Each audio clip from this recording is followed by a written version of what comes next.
दोस्तों, जीवन में किसी के चले जाने या कुछ खो जाने से हम अक्सर उदास हो जाते हैं। यह मनुष्य का स्वभाव है, पर हमें यह नहीं भूलना चाहिए कि यह दुनिया की रीत है। जिस समय हमारे पास जो भी है वो अनमोल ही है। दोस्तों, यह कहानी आरोही और एक गुड़िया की है जो एक छोटी लड़की ऊपर लिखी हुई है। एक दिन की बात है, आरोही सुबह पार्क में टहलते हुए जा रही थी, तभी उसे एक रोती हुई बच्ची मिली। आरोही ने उससे रोने का कारण पूछा तो लड़की ने बताया कि वह जिस गुड़िया से खेल रही थी वह इसी पार्क में कहीं खो गई है। आरोही ने उस बच्ची को उस गुड़िया ढूंढ लाने का आश्वासन दिया, जिससे वह बच्ची चुप हो गई। आरोही ने गुड़िया ढूंढने के लिए समय मांगा और फिर दूसरे दिन गुड़िया लाने का वादा करके वहां से चली गई। पर गुड़िया ना तो आरोही को मिली और ना ही उस बच्ची को। आरोही ने गुड़िया की तरफ से एक काल्पनिक पत्र उस बच्ची को लिखा और जब वह बच्ची पार्क में गुड़िया पाने की आशा में आई तो आरोही ने वह पत्र उस बच्ची को पढ़कर सुनाया, जिसमें लिखा था, कृपया रोना मत, मैं समय समय पर उस गुड़िया के बारे में तुम्हें लिखती रहूंगी, बस तुम रोना मत। अब आरोही रोज उस खोई हुई गुड़िया की तरफ से काल्पनिक पत्र लिखने लगी और लगभग रोज ही उस बच्ची को पढ़कर सुनाती, जो कि यात्रा का काल्पनिक वर्णन हुआ करता था। आरोही ने इस काल्पनिक लेकिन रोचक वर्णन ने इस बच्ची को कभी रोने नहीं दिया।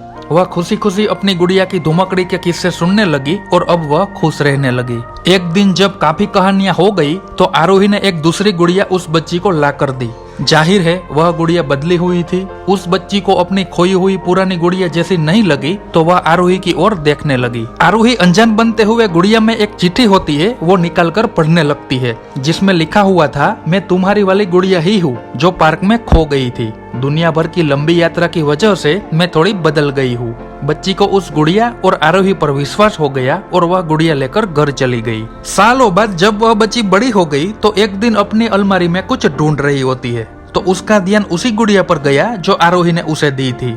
बचपन की बातें याद करके वह हंसने लगी। सब समझ आ चुका था कि आरोही ने कैसे उसका मन रखा था। उसे उस गुड़िया पर फिर प्यार आने लगा और वह उसे बड़े गौर से देखने लगी। तभी उसकी नजर गुड़िया की फ्रॉक की आस्तान में छुपे एक छोटे पत्र पे गई। उसने बड़ी व्याकुलता से वह पत्र निकाला और पढ़ने लगी। पत्र में यह लिखा हुआ था कि हर चीज जिससे तुम प्यार करती हो वो कभी ना कभी तुमसे खो जाएगी और जो तुम्हारे पास होगी वही तुम्हारे लिए सच्चे रूप में बनी होगी। रूप चाहे कैसा भी होगा, प्यार एकदम खालिश होगा। दोस्तों, हम आशा करते हैं कि आपको यह स्टोरी अच्छी लगी होगी और वीडियो अच्छा लगा हो तो इसे लाइक जरूर करें। और ऐसी ही स्टोरी आप रोजाना सुनना चाहते हैं तो हमारी चैनल को सब्सक्राइब करके बेल आइकन दबा दें ताकि हमारी आने वाली नई कहानियां आप सबसे पहले देख सके। तो चलिए दोस्तों, फिर मिलते हैं एक ऐसी ही इमोशनल स्टोरी के साथ। तब तक के लिए गुड बाय।